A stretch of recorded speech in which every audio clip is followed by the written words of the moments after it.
Hey everyone, it's Jed Joling with eXp Realty here in Southern Oregon.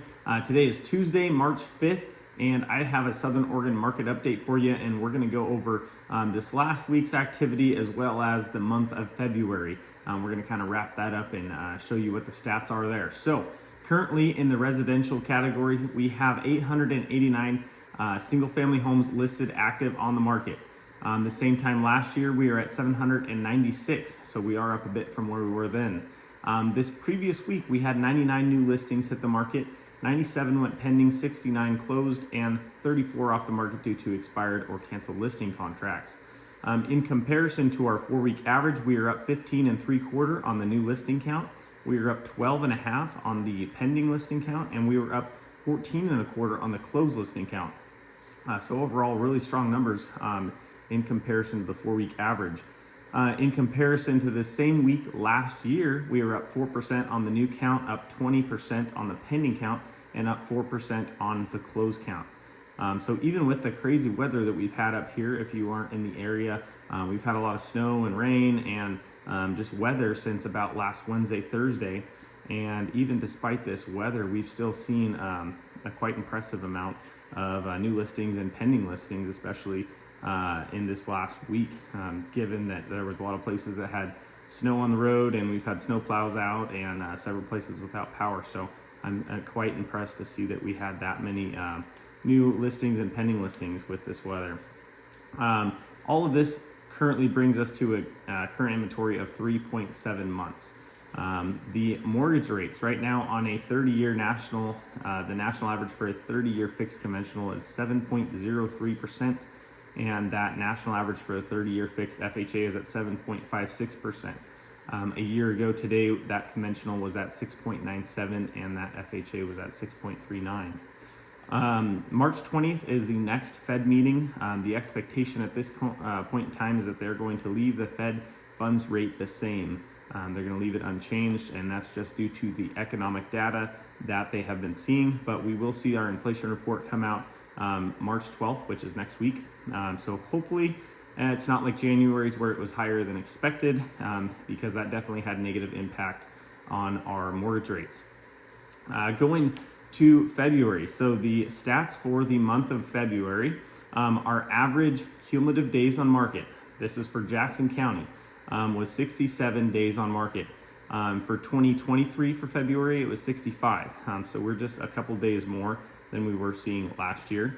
Our median price, still for Jackson County, for February of 2024 was $419,000.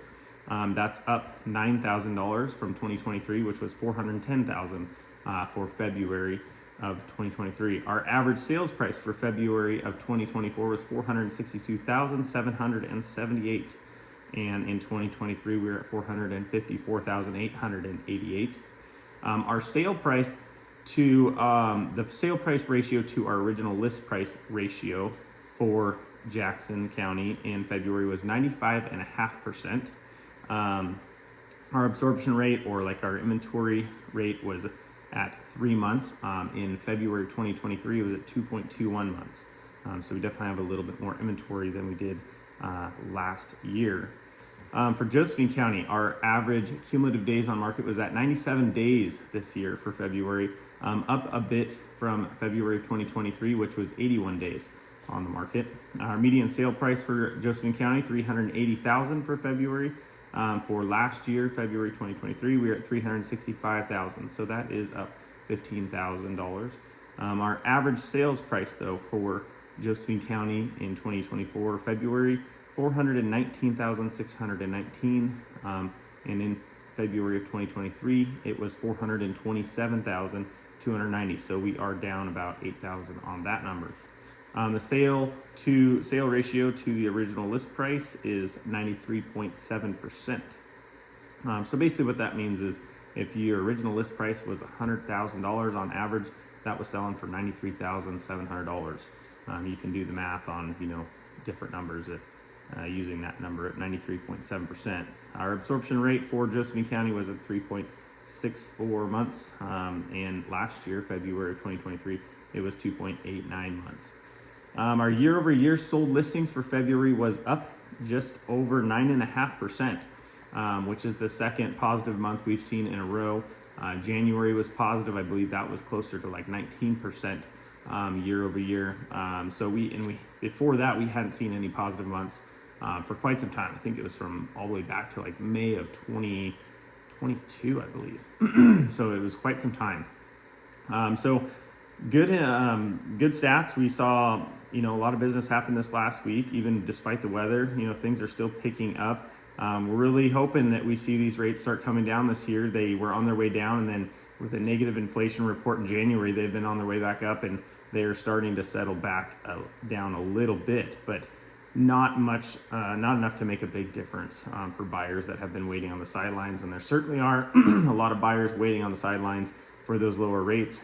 If I had to guess and speculate, that I don't think we will see the Fed start cutting the Fed funds rate until the third quarter of this year, which would in turn leave us with rates in the 6.75% to 7% range, probably until summer. So we'll see. That's just my speculation based off of what I'm seeing in the economic data, but I'm no economic expert myself. I'm just guessing. So I want to thank you guys all for watching. If you're thinking about buying or selling this year, or you just have questions about real estate, feel free to reach out.